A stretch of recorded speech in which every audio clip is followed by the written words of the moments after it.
Assalamualaikum warahmatullahi wabarakatuh. Di sini kami akan menjelaskan materi tentang elemen multimedia, level interaksi, dan model interaksi. Namun sebelum kita lanjut ke materi, izinkan kami untuk memperkenalkan anggota-anggota dari kelompok 5. Di sini yang pertama ada Putri Nabilah, yang kedua ada Fahrul Adrian Nugroho, yang ketiga ada Rabil Suparnas Malik Irman, yang keempat ada saya sendiri, Diah Ayu Ningtyas, dan kelima ada Muhammad Al-Qadri Nur Ikhwan Asrul, dan yang terakhir ada Uri Firmawan. Langsung saja kita masuk ke materi yang pertama. Di sini saya akan menjelaskan, saya Diah Ayu Ningtyas, pengantar atau definisi pengenalan level interaksi dan model interaksi. Level interaksi ini terbagi atas 3, yaitu pasif, reaktif, dan proaktif. Nah, apa sih yang dimaksud dengan pasif ini? Level pasif ini adalah kondisi di mana user atau pengguna hanya sebatas melihat visualisasi atau tampilan dari konten multimedia tanpa ada kontrol di dalamnya. Selanjutnya yang kedua ada reaktif. Interaktivitas terbatas mencakup tindakan yang terdaftar di tingkat pasif, bersama dengan beberapa fitur tambahan. Fitur-fitur ini memberi lebih banyak kontrol. Contoh interaksi terbatas adalah pada saat pengguna melakukan scroll panel. Dan yang terakhir ada proaktif. Interaktivitas sedang terdiri dari interaktivitas pasif dan interaktivitas reaktif dengan tingkat tambahan. Tingkat ini memberi kesempatan bagi pengguna untuk menyesuaikan pengalaman tingkat lanjut untuk memilih jalur atau penyeleksian, contohnya adalah button.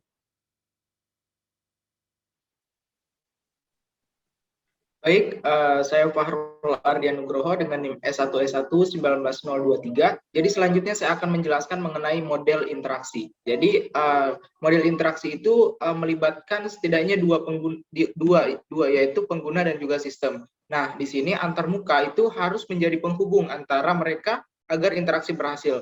Nah, penggunaan model interaksi ini dapat membantu memahami apa yang terjadi dalam interaksi dan untuk mengidentifikasi kemungkinan masalah. Nah, interaksi itu jika diamati sebagai dialog adalah pengguna dan komputer, di mana pilihan gaya antarmuka ini dapat memiliki efek mendalam pada sifat dialog. Nah, ada sejumlah besar gaya antarmuka umum. Nah, termasuk diantaranya adalah ada baris perintah di dalam antarmuka, ada juga menu, ada bahasa alami, ada dialog berupa pertanyaan dan jawaban, dan ada antarmuka-antarmuka yang lainnya. Next.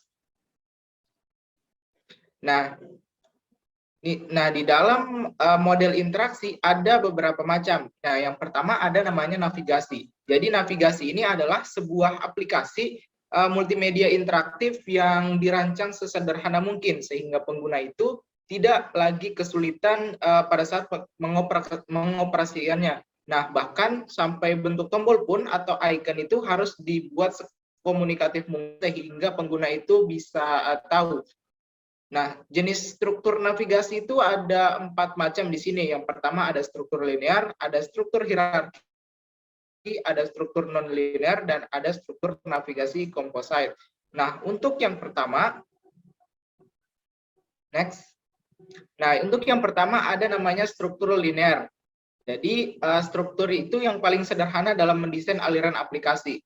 Nah, di sini dalam menampilkan aplikasi multimedia itu bisa berupa tombol dapat maju atau next atau mundur atau back. Nah, jika mouse diklik itu akan menampilkan isi informasi pada bidang atau konten selanjutnya.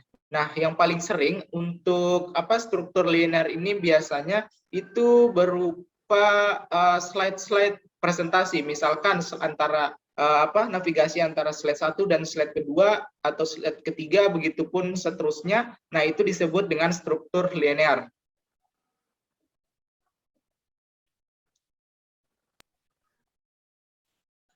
Perkenalkan, nama saya Muhammad Al-Qadri Nur Ikhwan dengan NIM S1S1 19065. Saya akan membawakan materi tentang struktur hierarki.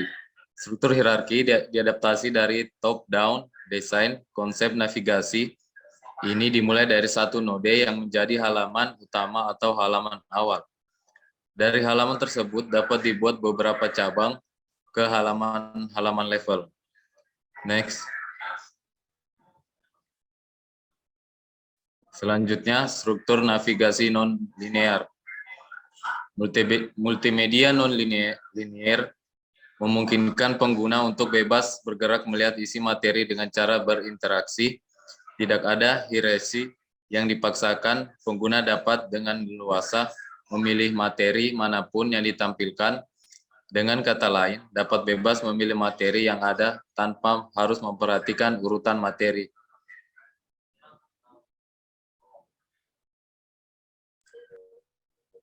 Baik, perkenalkan nama saya Gabriel Sukanas Melati-Irman dengan NIM S1S1-19037.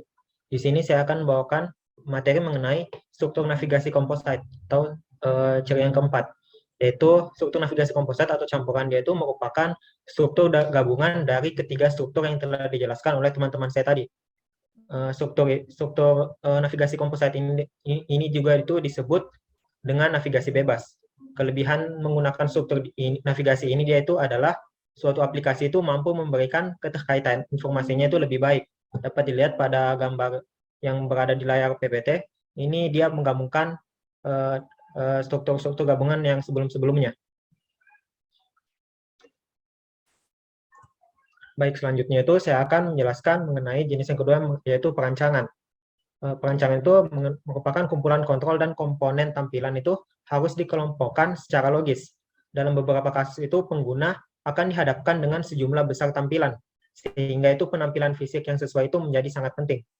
Pentingnya pengelompokan kontrol yang logis itu telah disebutkan, serta fakta bahwa kontrol tidak boleh dipisahkan. Kemungkinan kontrol itu mencakup seperti berikut, yang terdapat pada layar itu. Yang pertama itu ada kontrol dan tampilan fungsional. Dia itu diorganisasikan untuk menempatkan bersama-sama elemen-elemen yang secara fungsional terhubung. Selanjutnya itu yang kedua ada kontrol dan tampilan berurutan. Dia itu diatur untuk mencerminkan urutan penggunaannya dalam interaksi yang khas. Dan yang terakhir itu ada kontrol dan tampilan yang sering. Dia itu diatur menurut frekuensi penggunaan. Tetapi itu kontrol yang paling umum itu digunakan harus mudah diakses. Ya, bismillahirrahmanirrahim. Perkenalkan, nama saya Urfi Hermawan dengan NIM S1S11981. Ya, di sini saya akan menjelaskan mengenai apa itu bioskop. Nah, hal ini diperhatikan karena sistem penyediaan tampilan yang terdapat bagi pengguna untuk dapat mengontrol keseluruhan contohnya dalam tombol pause atau stop. Nah, berikutnya itu ada hubungan, level, dan model interaksi.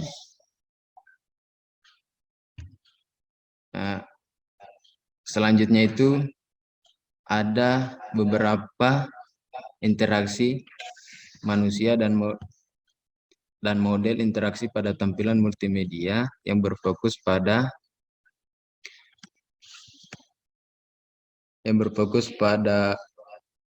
pemahaman yang berarti bahwa perhatian diberikan pada cara orang berinteraksi dengan teknologi. Berikut ada 5 contoh dari interaksi manusia dan interaksi model pada multimedia. Yang pertama itu persyaratan, dan yang kedua itu analisis, yang ketiga itu desain, yang keempat itu penggunaan dan prototipe, yang kelima itu ada implementasi dan penyebaran.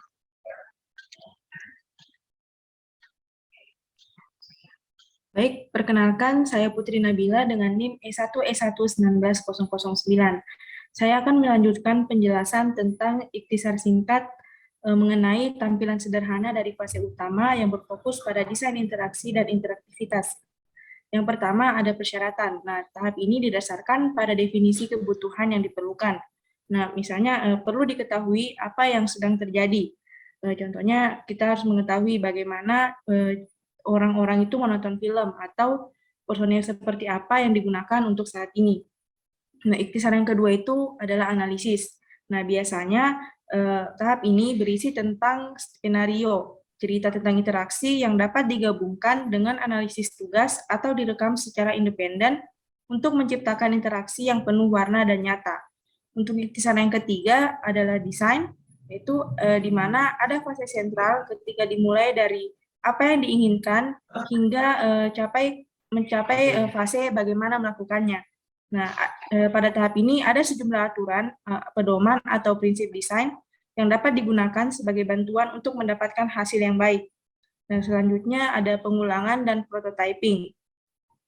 Orang-orang itu kompleks dan tidak dapat diharapkan untuk segera mencapai desain yang tepat. Nah, itulah mengapa desain harus dievaluasi untuk dilihat bagaimana cara kerjanya dan di mana itu bisa diperbaiki. Nah, untuk ikhtisar yang terakhir adalah implementasi dan penyebaran. Nah, pada akhirnya pada tahap ini merupakan tahap di mana desain telah dinilai dan dianggap selesai. Maka dari itu harus dibuat dan diterapkan. Nah, ini termasuk pengembangan elemen yang sesuai, dokumentasi penulisan, dan manual.